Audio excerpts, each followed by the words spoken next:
रत्नागिरी सिंधुदुर्ग लोकसभा या मतदारसंघातून लोकसभा निवडणूक मी लढवली आणि त्याची मतमोजणी आज होती 4 जून रोजी. ती पार पडली आणि काही क्षणापूर्वी मला विजयी झाल्याच्या दाखला सर्टिफिकेट मला त्यांनी दिलेले आहे. भावना म्हणजे एकच मला असं वाटतं, मी काय पहिल्यांदाच निवडणूक लढलो आणि जिंकलो असं नाही. अनेक निवडणुका लढलो आणि जिंकलोही आहे. पण या निवडणुकीच्या निमित्ताने मला सांगावंसं वाटतं, भारतीय जनता पक्षाचे जे विरोधक आहेत त्यांना ही निवडणूक आत्मपरीक्षण करायला लावणारी आहे. पर्टिक्युलर रत्नागिरी सिंधुदुर्ग मतदारसंघ लोकसभेच्या निवडणुकीच्या विषयाबद्दल आत्मपरीक्षण करायला.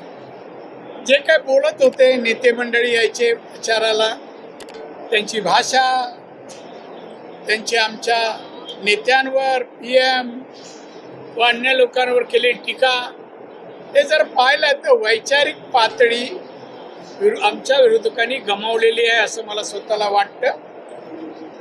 जनतेची दिशाभूल करायची, जसं आम्हीच निवडून येणार आहोत असं भासवण्याचा प्रयत्न झाला.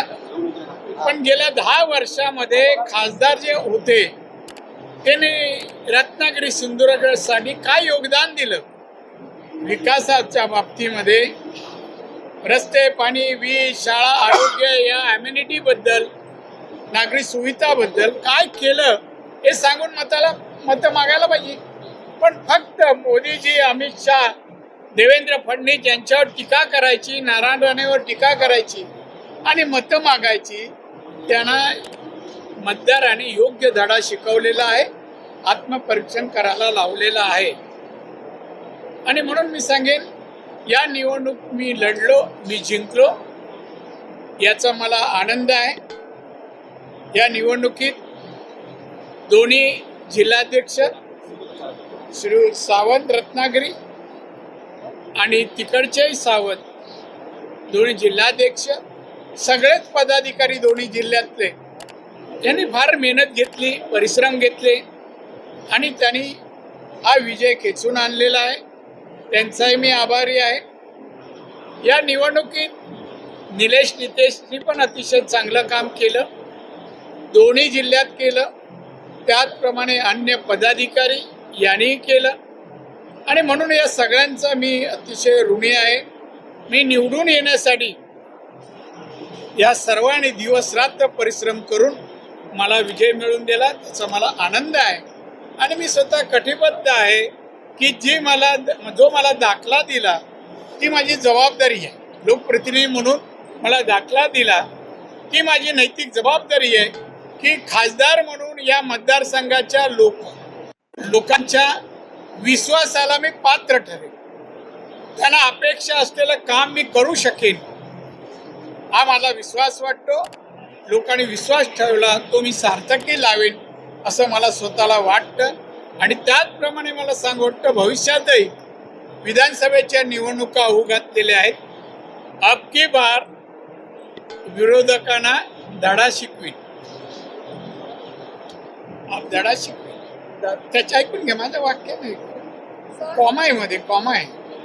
तर तो असा, काही विरोधक, काही आप्त, काही सहकारी, काही अलायन्स मधले मित्र, या सगळ्यांचं कामकाज जे आहे ना, ते नांदा सौख्य भरेला शोभणारं नव्हतं.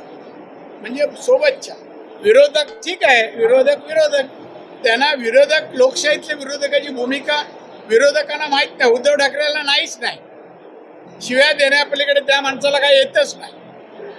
कुठलंही काम कार्य, मुख्यमंत्री झालो बा, एवढं विधायक कार्य केलं, महाराष्ट्राचा GDP वाढवला, पर कॅपिटल इन्कम वाढवला, सुविधा, शिक्षणाचा दर्जा वाढवला, आरोग्य, हे काही सांगत नाही. फक्त मोदींना, अमितभाईंना, नारायण राणे, देवेंद्र यांना शिव्या. याचं फळ म्हणजे सत्ता तर नाही, परत एकदा आमच्या भारतीय जनता पक्ष, मोदी साहेबांची सत्ता देशात आलेली आहे. मी त्यांचं अभिनंदन करतो, अमित शाह यांचं अभिनंदन करतो. तिसऱ्यांदा सत्ता आली तिसऱ्यांदा पंतप्रधान माननीय मोदी साहेब बसणार आहे. म्हणजे याची फजिती झाली.